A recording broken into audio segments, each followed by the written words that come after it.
சிவகாமியின் சபதம். அத்தியாயம் 2. தலைநகரம். கோட்டை மதிலைச் சேர்ந்தாற்போல் பெரிய அகழி இருந்தது.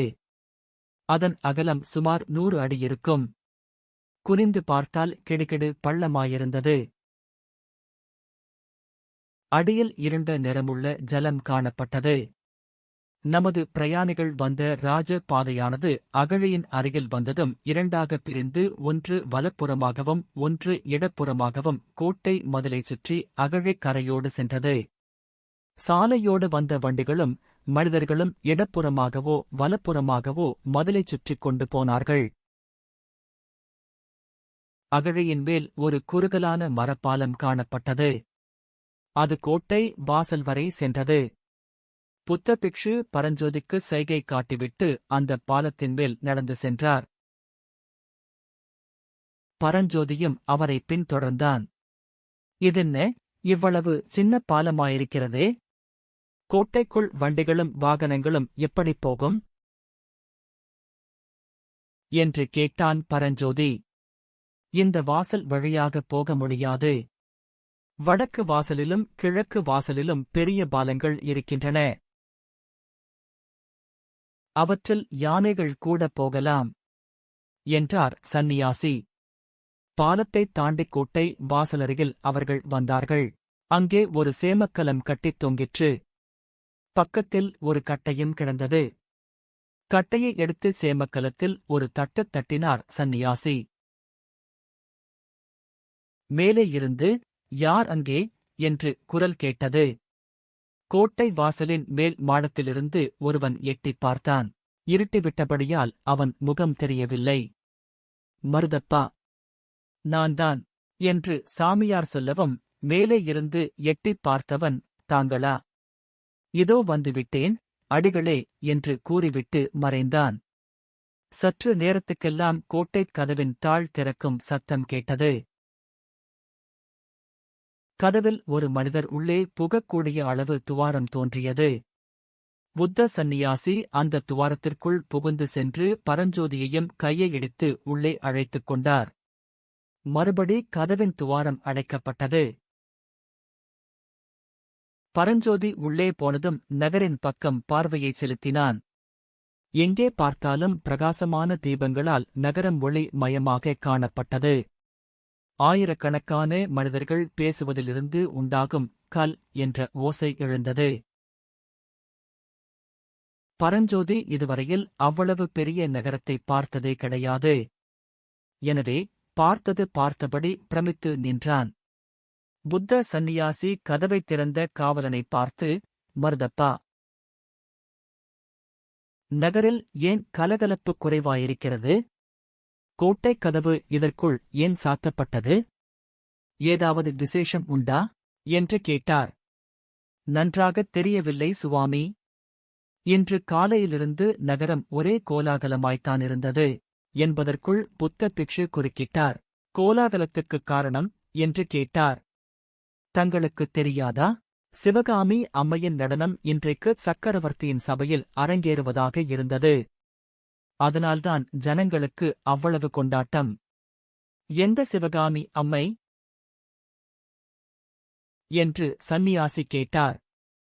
வேறு யார்? ஆயனரின் மகள் சிவகாமிதான். இதுவரை பேச்சைக் கவனியாதிருந்த பரஞ்சோதி சட்டென்று திரும்பி, யார், ஆயனர் சிற்பியாரா என்று கேட்டான். ஆமாம் என்று காவலன் கூறி பரஞ்சோதியை உற்று நோக்கிவிட்டு, அடிகளே, இந்தப் பிள்ளை யார் என்று புத்த பிக்ஷுவை பார்த்துக் கேட்டான். இவன் என் சிஷ்யன், நீ மேலே சொல்லு.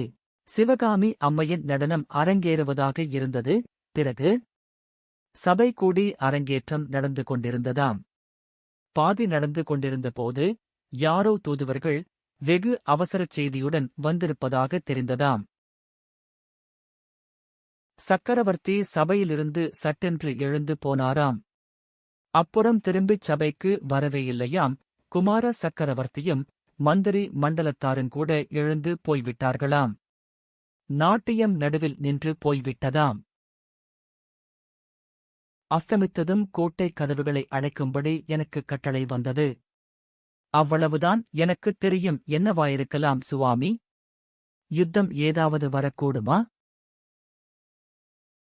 ஆனால் காஞ்சி சக்கரவர்த்தியுடன் யுத்தம் செய்யக்கூடிய அரசன் இந்த பூமண்டலத்திலேயே இப்போது கிடையாதே? என்றான் மருதப்பன். அப்படிச் சொல்லக் கூடாது, மருதப்பா. இன்றைக்கு மணி மகுடம் தரித்து மன்னாதே மன்னர்களாயிருப்பவர்கள் நாளைக்கு. ஆனால் அதைப் பற்றியெல்லாம் நாம் ஏன் பேச வேண்டும்? உன் மகன் சௌக்கியமா? என்று சந்நியாசி கேட்டார். தங்கள் கிருபை சுவாமி, சௌக்கியமா இருக்கிறான் என்றான் மருதப்பன். மருதப்பனுடைய மகனை ஒரு சமயம் பாம்பு தீண்டி அவன் உயிர் பிழைப்பதே துர்லபம் என்று தோன்றியது. அச்சமயம் இந்த புத்த பிக்ஷு மணிமந்திர ஆஷதங்களினால் அந்த பிள்ளையை குணப்படுத்தினார். அவரிடம் மருதப்பன் பக்தி கொண்டதற்கு இதுதான் காரணம். என்னால் ஒன்றுமில்லை, மருதப்பா. எல்லாம் புத்த பகவானின் கருணை, நான் வருகிறேன் என்று சொல்லிவிட்டு மேலே புத்த பிக்ஷு நடந்தார். பரஞ்சோதியும் அவருடன் சென்றான். அடிகளே, கோட்டைக் கதவை சாத்தும்படி கட்டளை பிறந்திருக்கும்போது உங்களை மட்டும் காவலன் எப்படி விட்டான்? என்று பரஞ்சோதி கேட்டான். எல்லாம் இந்தக் காவித் துணியின் மகிமைதான் என்றார் புத்த பிக்ஷு. ஓஹோ, பல்லவ சக்கரவர்த்தியின் ராஜ்யத்தில் காவித் துணிக்கு அவ்வளவு கௌரவமா? ஆனால் சமணர்கள் மட்டும் ஏன்? சமணர்கள் ராஜரீக விஷயங்களில் தலையிட்டார்கள். நாங்கள் அந்த வழிக்கே போவதில்லை. ராஜவம்சத்தினரின் முகத்தைக் கூட பார்ப்பதில்லை என்று வைத்துக் கொண்டிருக்கிறோம். போகட்டும். உன்னுடைய உத்தேசம் என்ன? என்னுடன் புத்த சந்நியாசி விஹாரத்துக்கு வரப்போகிறாயா? இல்லை, சுவாமி. நாவுக்கரசர் மடத்துக்கே போய்விடுகிறேன். வேறு எங்கேயும் தங்க வேண்டாமென்று என் தாயாரின் கட்டளை. அப்படியானால் இந்த இடத்தில் நாம் பிரிய வேண்டியதுதான். போய் வருகிறாயா, தம்பி? சுவாமி, நாவுக்கரசர் மடம் எங்கே இருக்கிறது? எப்படிப் போக வேண்டும்? என்று பரஞ்சோதி கேட்டான். ஏகாம்பரேசுவரர் கோயிலுக்குப் பக்கத்தில் இருக்கிறது. அதோ பார் கோயில் விமானத்தை. பரஞ்சோதி பார்த்தான். வெகு தூரம் பரவியிருந்த அந்த விசாலமான நகரில் எங்கே பார்த்தாலும் விமானங்கள் தெரிந்தன.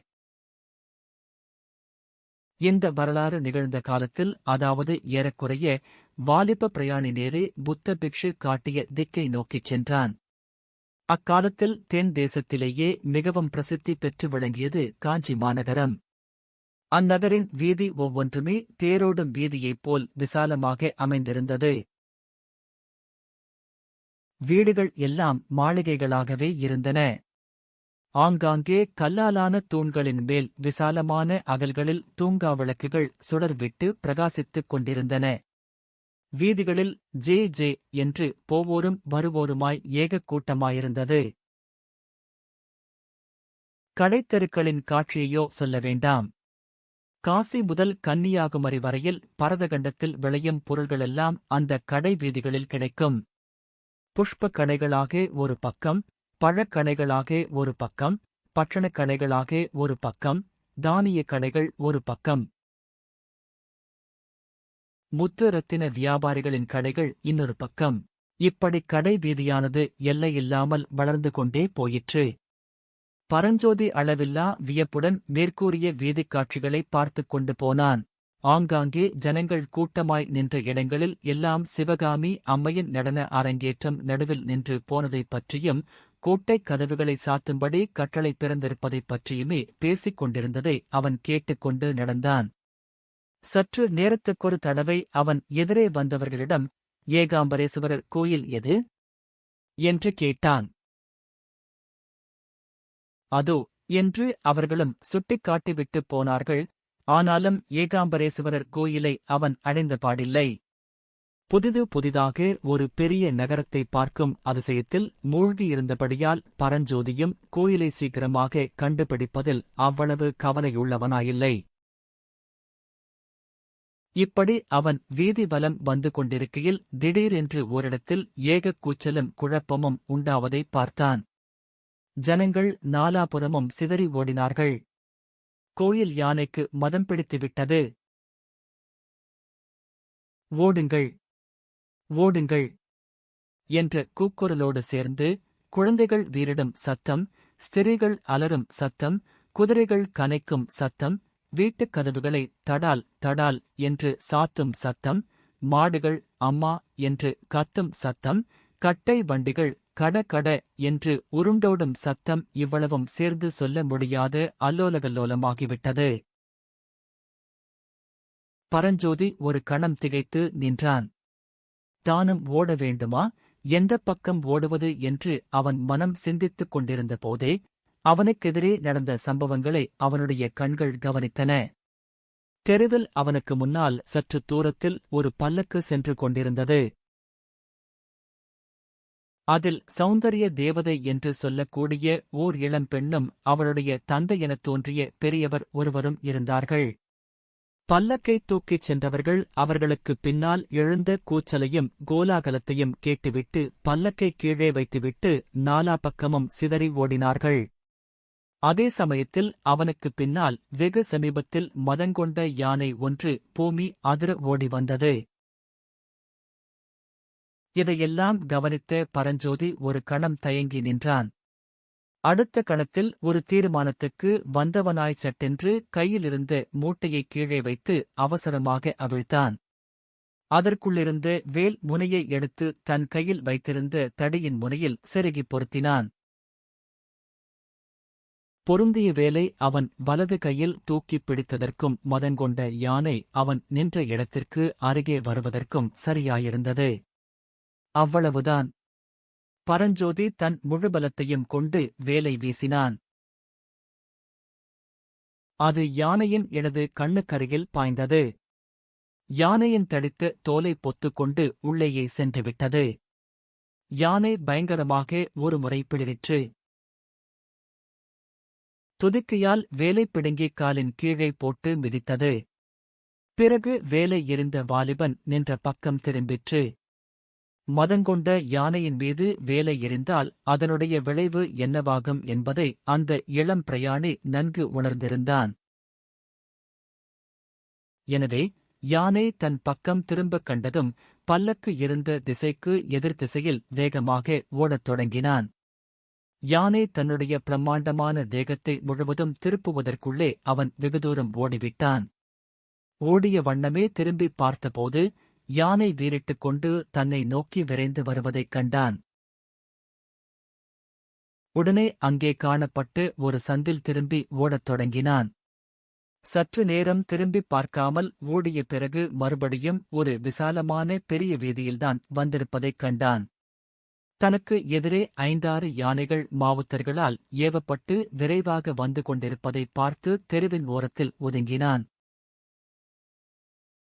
மதயானையை கட்டுக்கு உட்படுத்தி அழைத்துச் செல்வதற்காகவே இந்த யானைகள் போகின்றன என்பதை ஊகித்துணர்ந்ததும் ஓடுவதை நிறுத்தி மெதுவாக நடக்கலானான். பரஞ்சோதிக்கு அப்போதுதான் தன் தேகநிலை பற்றிய நினைவு வந்தது. அவனுடைய நெஞ்சு படபட என்று அடித்துக் கொண்டிருந்தது. உடம்பெல்லாம் வியர்வையினால் சொட்ட நனைந்து போயிருந்தது. ஏற்கனவே நாளெல்லாம் வழி நடந்ததனால் பரஞ்சோதி களைத்து போயிருந்தான். இப்போது அதிவேகமாக ஓடி வந்ததனால் அவனுடைய களைப்பு மிகுதியாகியிருந்தது. கால்கள் தளர்ந்து தடுமாறின. உள்ளத்தில் ஏற்பட்ட கிளர்ச்சியினாலும் பரபரப்பினாலும் தேகம் நடுங்கிற்று. சற்று உட்கார்ந்து இளைப்பாறாமல் மேலே நடக்க முடியாது என்று தோன்றியது. வீதி ஓரத்தில் காணப்பட்ட சுமைதாங்கி அருகில் சென்று அதன் மேல் உட்கார்ந்தான். வானத்தில் பூரண சந்திரன் பிரகாசித்துக் கொண்டிருந்தது. இளந்தென்றல் மெல்ல மெல்ல வந்து களைத்து போயிருந்த அவனுடைய தேகத்தின் மீது வீசி இளைப்பாற்றியது. உடம்பின் களைப்பு நீங்க உள்ளம் சிந்தனை செய்யத் தொடங்கியது. நாம் வந்த காரியம் என்ன, செய்த காரியம் என்ன என்று எண்ணியபோது பரஞ்சோதிக்கு வியப்பாயிருந்தது. அந்த மதயானையின் மேல் வேலை எரியும்படியாக அந்தச் சமயம் தனக்குத் தோன்றிய காரணம் என்ன? அதனிடம் சிக்கிக் கொண்டிருந்தால் தன்னுடைய கதி என்னவாகியிருக்கும்? தன்னிடம் உயிரையே வைத்திருக்கும் தன் அருமை அன்னையை மறுபடியும் பார்க்க முடியாமலே போயிருக்கும் அல்லவா? சிவிகையில் வீற்றிருந்த இளம்பெண்ணின் முகமும் பெரியவரின் முகமும் பரஞ்சோதியின் மனக்கண் முன்பு தோன்றின. ஆம், மதயானையினால் அவர்களுக்கு ஆபத்து வராமலிருக்கும் பொருட்டே அந்தச் சமயம் அவன் வேலை எடுத்து வீசினான். அவர் யாராயிருக்கலாம்?